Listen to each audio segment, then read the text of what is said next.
Half an acre. That's it. Not 10 acres, not 100, not some off-grid compound 3 hours from the nearest town. Half an acre, sitting inside a normal residential zone, with a fence, a shed, and neighbors close enough to hear their dog bark. And from that half acre, one family cut their grocery bill by 90%. Not saved a little on tomatoes in July. 90%.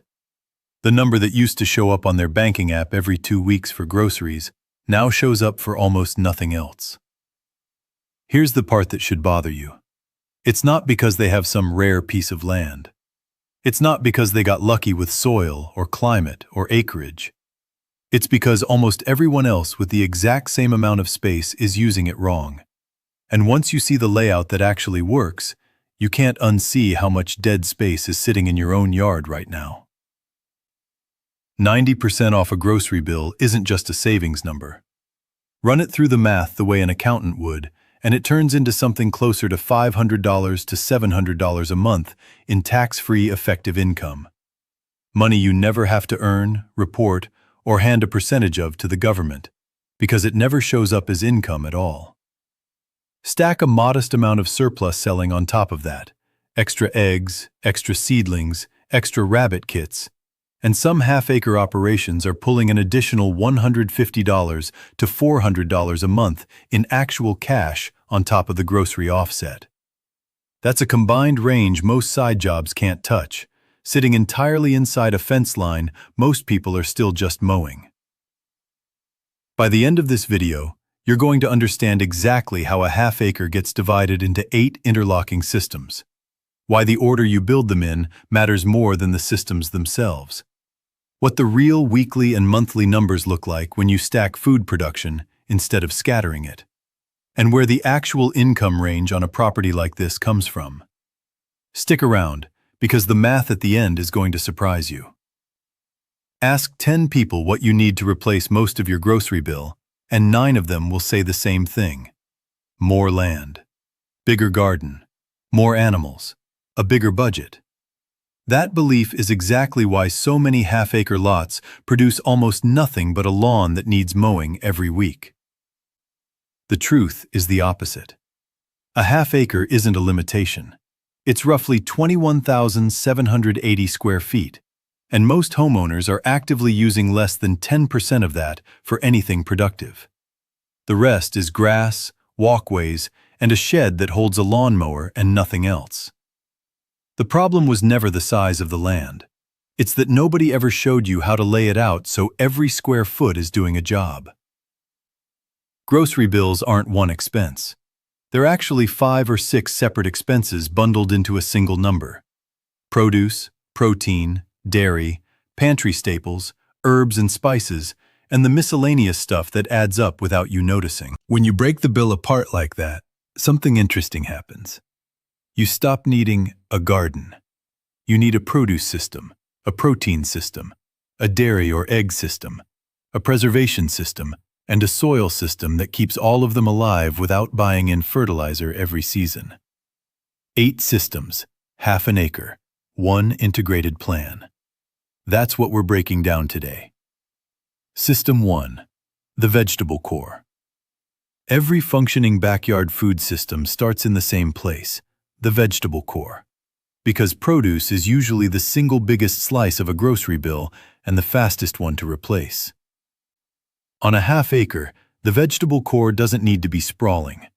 A well-planned 2,000 to 2,500 square foot growing area, split across raised beds and in-ground rows, can realistically produce enough vegetables to feed a family of 4 for most of the growing season, with excess going into preservation for winter. That's roughly 10% of the total half acre, and it's doing more grocery bill damage than any other single system on the property. The mistake almost everyone makes here is planting the same 6 things everyone else plants: tomatoes, peppers, zucchini, lettuce, cucumbers, and maybe some beans. Those are fine, but they're not the vegetables that actually move the needle on a grocery bill. The real savings come from the crops people buy constantly and pay the most per pound for at the store: onions, garlic, potatoes, winter squash, and leafy greens that can be succession planted 3 or 4 times a season instead of once. Here's a number that surprises people. A 4-foot by 8-foot raised bed, planted intensively with a rotating succession of greens, can produce close to 200 pounds of usable harvest across a single growing season. Multiply that across 6 or 8 beds, and you're not talking about a garnish garden anymore. You're talking about a produce aisle. The layout matters just as much as the crop selection. Beds run in a north-south orientation wherever possible to maximize sun exposure across the day. Taller crops like corn or trellised beans go on the north side of the growing area, so they don't shade out the shorter crops. Perennial vegetables, asparagus, rhubarb, some of the hardier greens, get a dedicated strip along one edge where they won't get disturbed by seasonal bed prep, because, unlike annuals, they come back year after year without you lifting a finger in spring. Monthly income range for this system? $140 to $220. That splits into roughly $120 to $180 in effective grocery offset during peak season, plus $20 to $40 in actual cash from selling extra seedlings, starts, or produce boxes to neighbors once the beds are producing beyond what one household eats. System 2. The protein layer. Poultry. This is where most half-acre plans quietly fail, because people either go too big on animals and burn out on feed costs, or they go too small and the numbers never add up to real savings. The sweet spot for a half-acre is a flock of 8 to 12 laying hens. Do the math on that. A dozen hens laying at a realistic average, not the fantasy number you see in marketing, the actual average across seasons, including molt and winter slowdown, produce somewhere around 6 to 8 eggs a day through peak months, dropping to 2 to 4 in the depths of winter without supplemental lighting. Averaged across a full year, that's roughly 2,000 to 2,800 eggs annually from a flock that size. At current grocery prices for eggs, that single system alone can offset $600 to $900 a year, and that's before you factor in the compost value of their bedding, which feeds directly back into the vegetable core.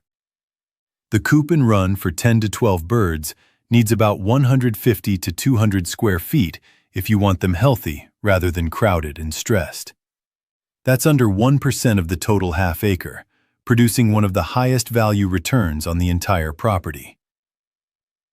The part almost nobody accounts for is feed cost, and it's the difference between a system that pays for itself and one that quietly bleeds money every month. Commercial layer feed runs a family $25 to $35 a bag, and a flock of a dozen birds can go through a bag every 10 to 14 days, depending on season and supplementation. That's real money, potentially $700 to $900 a year in feed alone if you're buying every pound from a store. This is exactly why the smartest half-acre layouts don't treat the coop as an isolated box. They treat it as the center of a wheel, with the vegetable core feeding scraps in one direction and a dedicated forage strip feeding greens in the other. More on that shortly, because it changes the entire math. Monthly income range for this system? $90 to $155. The effective side runs $50 to $75 in eggs the household no longer buys. The cash side runs $40 to $80 from selling surplus dozens locally once the flock is producing beyond household needs. One of the fastest systems on the property to start generating actual dollars rather than just savings. System 3. The protein layer. Rabbits.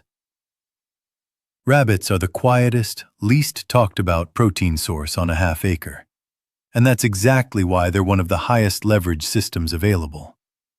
A trio of does and a buck, managed on a simple rotation, can produce well over 200 pounds of meat a year from a hutch footprint smaller than a queen-size bed. Here's why the math works so well. A doe can be bred every 8 to 10 weeks with proper management, producing litters averaging 6 to 8 kits. Grow out to processing weight takes roughly 10 to 12 weeks. Run the numbers across a year with 3 does on a staggered breeding schedule, and you're looking at 15 to 20 litters annually, which translates into a consistent, almost weekly supply of meat, rather than one giant harvest that overwhelms the freezer. Feed cost is the objection everyone raises first, and it's a fair one. Commercial rabbit pellets aren't free.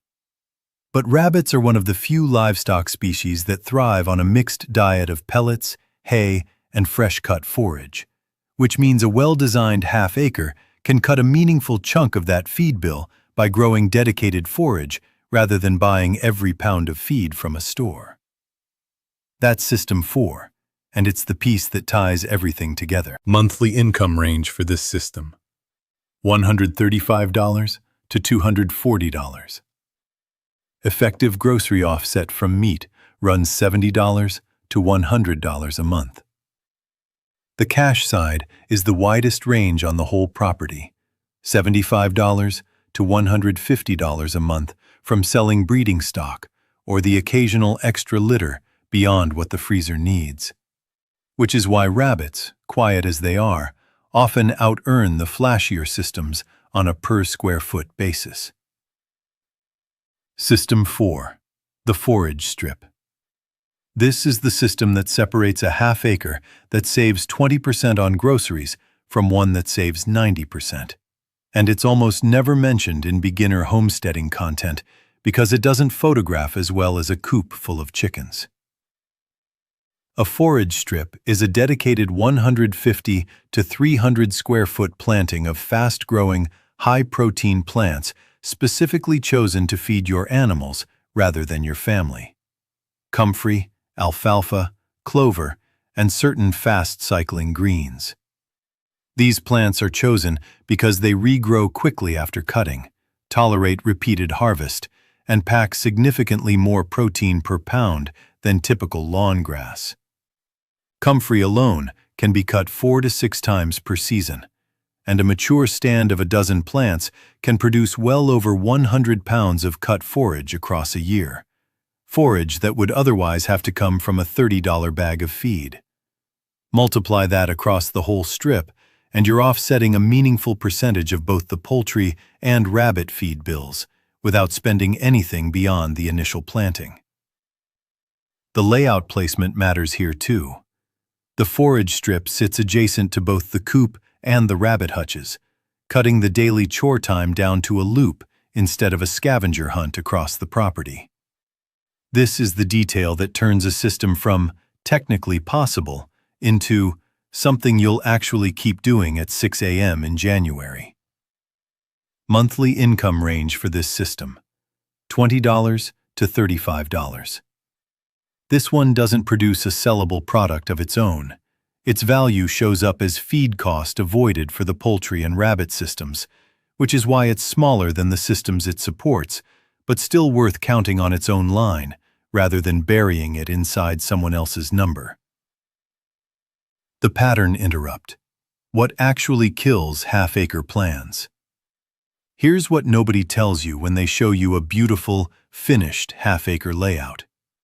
It's not the systems that fail. It's the sequence you build them in. The single most common mistake is building all the animal systems first because they're exciting, and treating the soil and compost system as an afterthought. That's backwards, and it's the reason so many ambitious half-acre projects stall out in year 2, not year 1.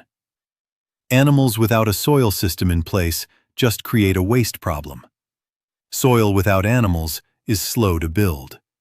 The two have to be developed together, in parallel, from week 1, or the whole plan collapses under its own feed bills before the produce side ever catches up. The fix is simple, but almost nobody does it. Build the compost and soil system in the very first month, before a single animal arrives. That single sequencing decision is the difference between a half-acre that pays for itself in year 1 and one that limps along for 3 years before it clicks. System 5. The compost and soil engine. Every pound of food this property produces depends on soil that keeps improving instead of depleting. And on a half-acre, that means a dedicated compost and soil system rather than an occasional pile in the corner. The core of this system is a 3-bin compost setup, each bin roughly 4 feet by 4 feet, cycling material through active breakdown, curing, and finished compost ready to use.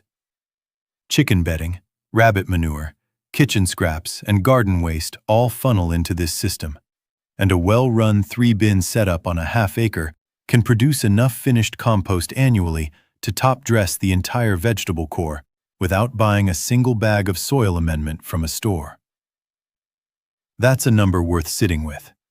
A 40-pound bag of composted soil amendment runs $8 to $12 at most garden centers, and a productive vegetable core needs multiple bags per bed per season just to maintain fertility. Across 8 beds, that's easily $150 to $250 a year in store-bought soil inputs, money this system eliminates entirely, while simultaneously solving the manure disposal problem that stalls out so many backyard animal projects. Rabbit manure deserves a special mention here because it's one of the only manures that can go directly onto growing beds without a lengthy composting period first. It doesn't carry the same risk of burning plants that fresh chicken or larger livestock manure does. That single fact makes the rabbit system worth almost as much for its manure output as it is for the meat. Monthly income range for this system: $12 to $20. Like the forage strip, this is a cost avoidance system rather than a sales system. The dollar value is the soil amendment you're no longer buying, but it's the foundation every other system's numbers depend on, so it earns its own line in the math. System 6. Perennial fruit. Annual vegetables get most of the attention, but the highest return on space investment on a half-acre is almost always perennial fruit, because it's a one-time planting cost followed by years of production with dramatically less labor than annual crops. A half-acre has room for a modest but genuinely productive fruit layer: 4 to 6 dwarf or semi-dwarf fruit trees, a row of brambleberries, and a bed of strawberries. Dwarf fruit trees take up a fraction of the space of standard varieties, start producing meaningfully within 3 to 5 years, and a mature dwarf apple or pear tree can produce 50 to 150 pounds of fruit annually, depending on variety and care. Brambleberries are the fastest payoff in this category. A 20-foot row of raspberries or blackberries, properly maintained, can produce 15 to 20 pounds of fruit per year within its second season, and that yield only increases as the canes mature.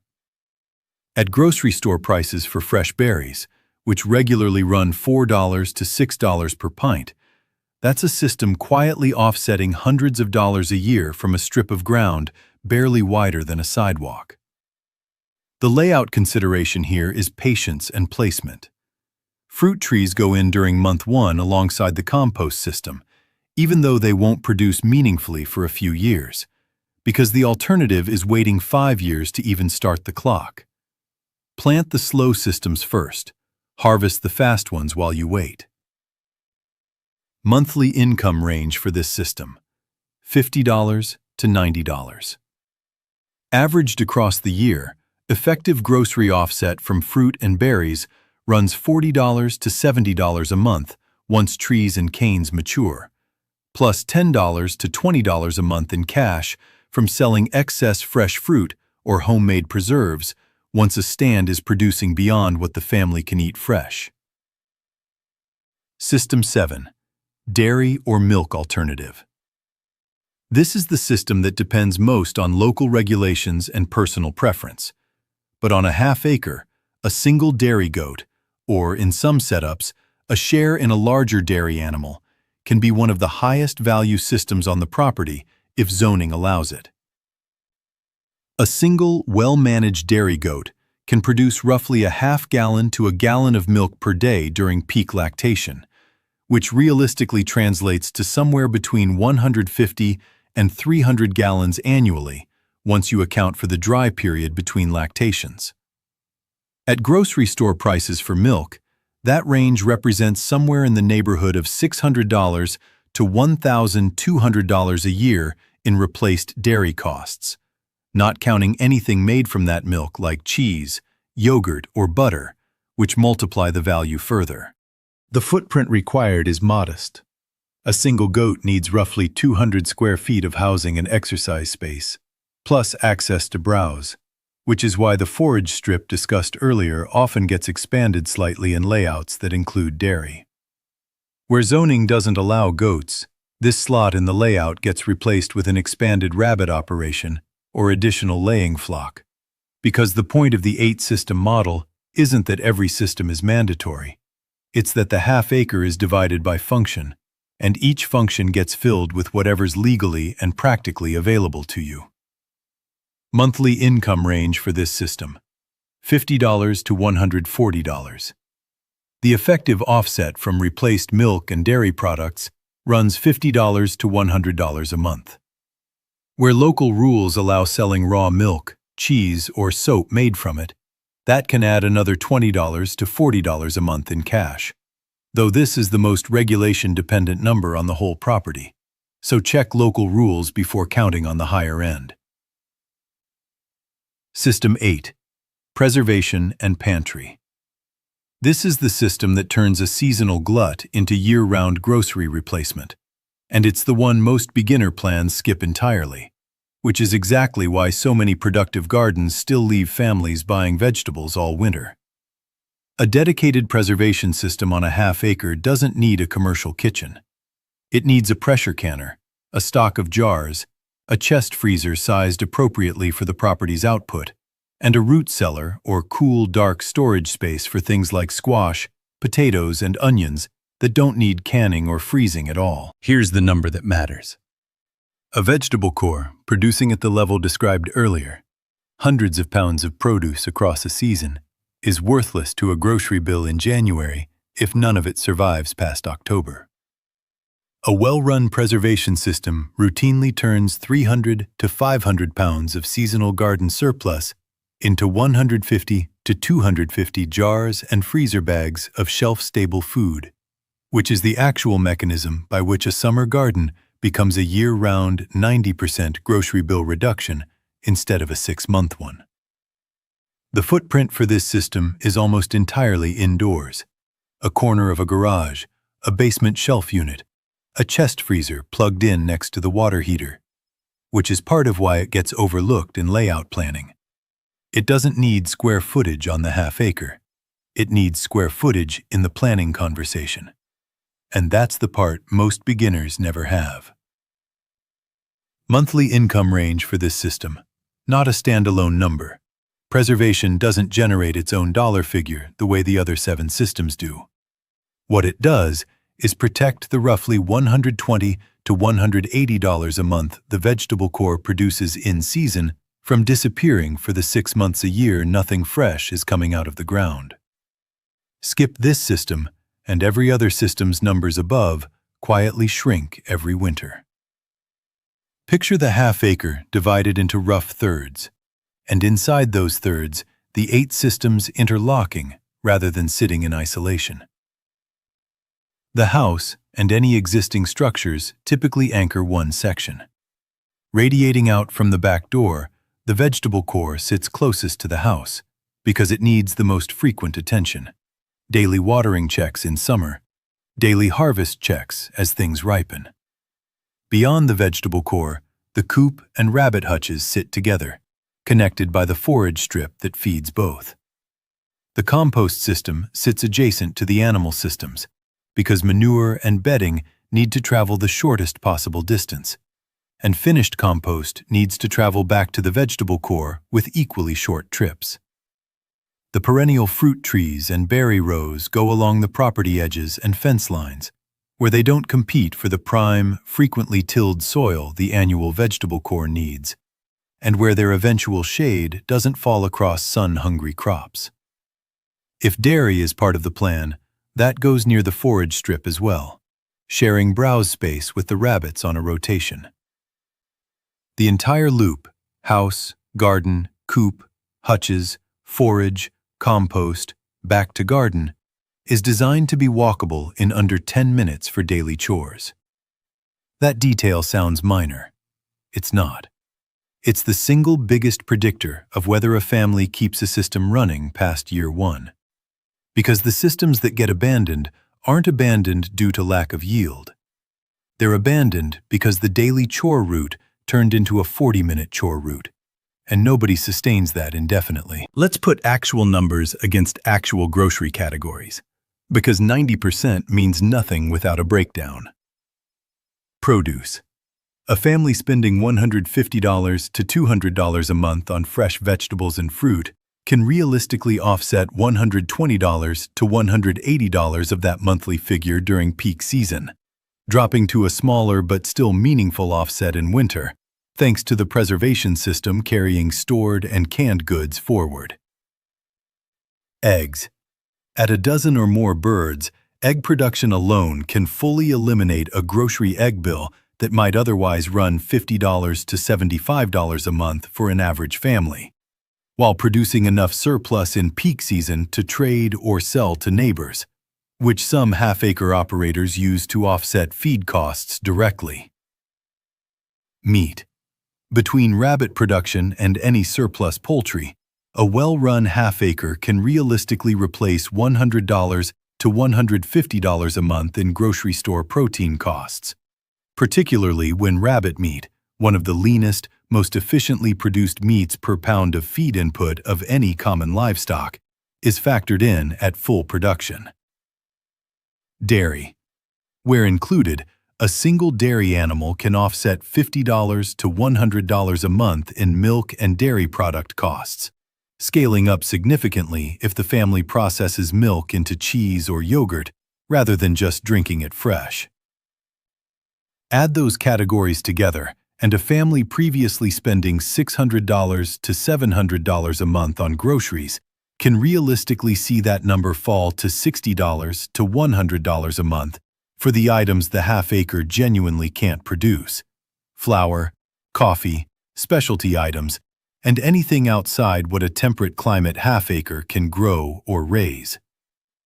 That's the actual arithmetic behind a 90% reduction, and it's not a marketing number. It's 8 systems, properly sequenced, running in parallel on land most people are currently mowing for no return at all. None of this is free to start, and pretending otherwise does nobody any favors. Raised bed materials, a starter flock and coop, a rabbit hutch setup, fruit tree stock, a compost bin system, and preservation equipment realistically run somewhere between $2,500 and $4,500 in first-year setup costs, depending heavily on how much is built from scratch versus purchased pre-made, and how much existing infrastructure, a shed, a garage, existing fencing, with the property already has.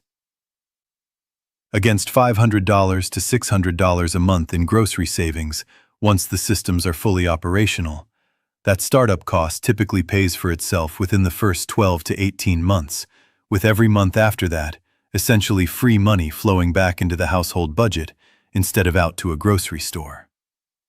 The systems that take longest to pay off, the fruit trees, the dairy animal if included, are exactly the ones planted or acquired first, which is why the sequencing conversation from earlier in this video matters as much as the systems themselves.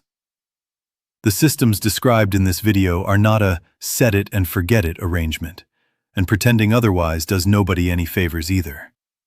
Daily chores across a fully built-out half-acre, feeding and watering the flock, checking the rabbits, a quick walk through the vegetable core, milking if a dairy animal is part of the setup, typically run 30 to 45 minutes a day once the walkable loop discussed earlier is properly laid out. Weekly tasks add another 3 to 5 hours. Forage strip cutting, coop and hutch cleaning, compost turning, and garden maintenance during the growing season. Seasonal spikes, the heaviest weeks of canning in late summer, the spring planting push, fall harvest and storage, can temporarily push the weekly commitment to 10 or 12 hours for a short stretch, then drop back down. Averaged across the full year, most families running a system at this scale land somewhere around 8 to 10 hours a week. That's a part-time commitment, not a full-time one. But it is a real commitment. And it's worth saying plainly, the families who see the full 90% reduction are the ones who treat those hours as non-negotiable, the same way they'd treat a bill that has to get paid. The families who treat the chores as optional, first to get skipped tasks, are the ones who end up with a half-finished version of this layout and a grocery bill that only drops 30 or 40% instead of 90. I don't have time for all 8 systems. You don't need to build all 8 at once, and almost nobody does in year 1. The sequencing model from earlier, soil and compost first, then whichever protein system fits your schedule and local rules, then produce, then the slower perennial and preservation layers, means most families are running 4 or 5 systems by the end of year 1 and filling in the rest across year 2 and 3. The 90% figure is a fully mature, multi-year outcome, not a week 1 promise. My HOA or city won't allow chickens or rabbits. This is exactly why the 8-system model is built around functions rather than specific animals. If poultry isn't allowed, that protein slot gets filled with an expanded plant-based strategy. Dried beans, more perennial greens, a larger preservation system leaning on plant protein sources, and the numbers shift, but the framework doesn't collapse. Check your specific municipal code before building anything. This varies enormously by city and even by neighborhood within the same city. This sounds expensive to start. It is not free, and the $2,500 to $4,500 first-year figure mentioned earlier is a real number, not a lowball. But it's a one-time infrastructure cost against a recurring monthly savings that, once systems mature, typically exceeds $500 a month. Very few investments available to an average household pay for themselves that quickly and then keep paying indefinitely afterward. What if I only have room for 2 or 3 of these systems? Then you build 2 or 3 of them, and you get a proportional slice of the savings rather than the full 90%. A vegetable core and a laying flock alone, properly laid out with even a small compost system feeding them, can realistically offset $250 to $350 a month on their own. The full 8-system model is the ceiling, not the floor, and a partial version of this layout still dramatically outperforms the lawn most half-acre lots are currently growing. If the math is this straightforward, why doesn't every half-acre lot in the country look like this? Because almost every beginner starts with the wrong system first. They buy chickens because chickens are fun and visible, without a forage strip or compost plan in place. And 6 months later, they're spending more on feed than they're saving on eggs, wondering why homesteading doesn't work for people without acreage. It's not the acreage, it's the sequence.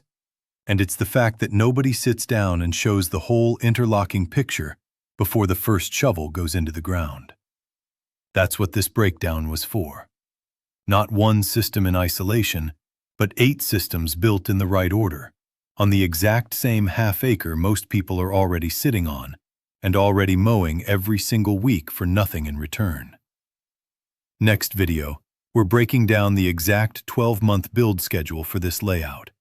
What goes in the ground in month 1, what waits until month 6, and the single sequencing mistake that adds an extra full year onto every one of these systems if you get it wrong.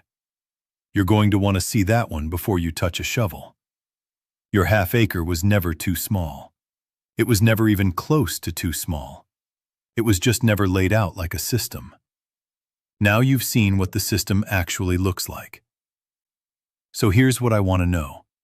Of these 8 systems, which one do you already have room for on your own property right now?